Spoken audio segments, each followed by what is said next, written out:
Hello Internet. This is my father-in-law's 1965 Ford Galaxie convertible.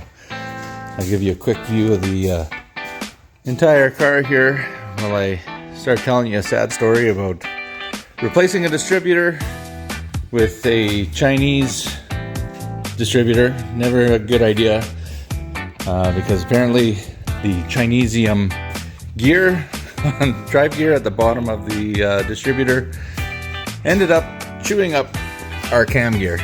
So I'm not sure if I'll be able to see it on camera here, but anyways, the gear on the end of the camshaft is got a stripped side. So my next job is to replace the cam on here. I have a question for everyone out there.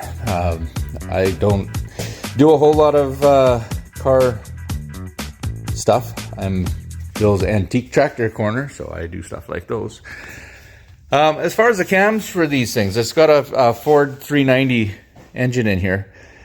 How do I figure out what cam to purchase to replace? I've been looking online.